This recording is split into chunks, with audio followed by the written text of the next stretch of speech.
नमस्कार दोस्तों एवं मेरे विद्यार्थी। आज हम आप लोगों के सामने माँ के बारे में अपना विचार प्रस्तुत कर रहे हैं। माँ, इसके बारे में खुद भगवान राम कहते हैं कि माँ की क्या महत्ता है, बखान नहीं कर सकते।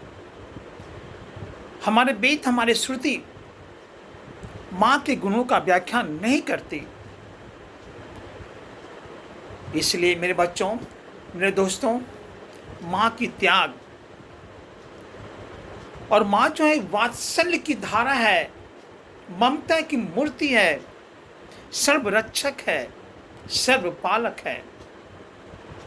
माँ कभी भी अपने बच्चों को अपने नज़र से दूर करना नहीं चाहती। माँ में ऐसी गुण होती है, सब लोग जानते हैं माँ कितने कष्ट करके अपने बच्चों को 9 मास अपने उदर में रखती है।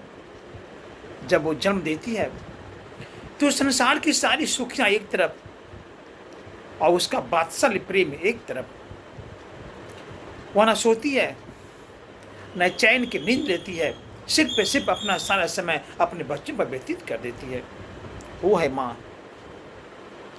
आज हम देख रहे हैं बच्चों के मन में उनके प्रति जो श्रद्धा, जो प्रेम, जो उत्तरदायित्व होनी चाहिए, घट रही है। आज बच्चे मोबाइल से चिपके रहते हैं। आज बच्चे सिर्फ अपने बारे में सोचते हैं, उनके बारे में सोचने का प्रयास नहीं करता जिसके द्वारा वो धरा पर आए हैं। मेरे दोस्तों, मैं क्या कह सकता माँ के बारे में, मत भूलना।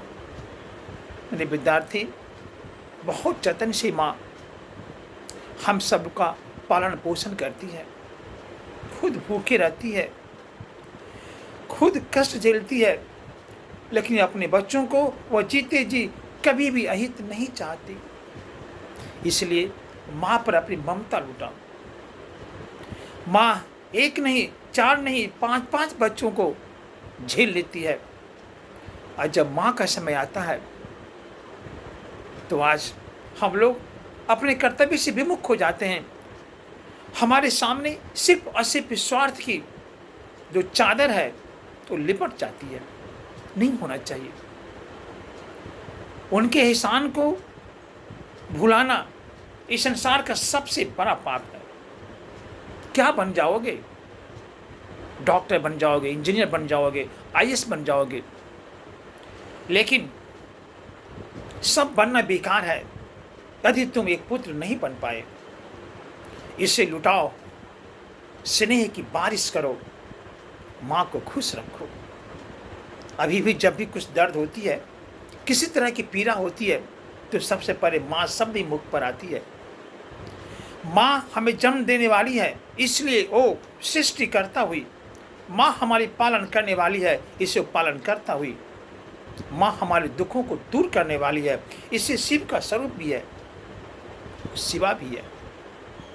इसलिए मैं करबद्ध निवेदन करता हूँ अपने दोस्तों से और विशेषकर अपने बच्चों से, विद्यार्थियों से, कभी माँ का तिरस्कार मत करना। माँ की आंचल में स्वर्ग क्या, वैकुंठ क्या, कोई भी सुख उसके आंचल का सामना नहीं कर सकती जो सुख माँ के आंचल में होता है। यदि माँ की हाथ बच्चे के सर पर है, विपदा तो आती है, तो संसार का नियम है, लेकिन माँ का सर आपका सर यदि माँ के चरणों में झुका रहता हो तो याद रखना, बाधाएं तो आती है, लेकिन वो बाधाएं निर्मूल हो जाती है, स्वतः नष्ट हो जाती है, क्योंकि माँ के चरणों में ही जन्नत है।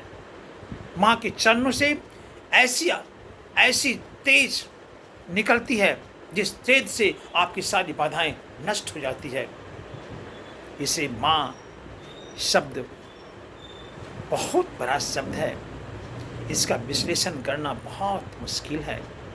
इसलिए मैं निवेदन करूँगा कि अपना कर्तव्य को मत भूलो, माँ के एहसान को मत भूलो,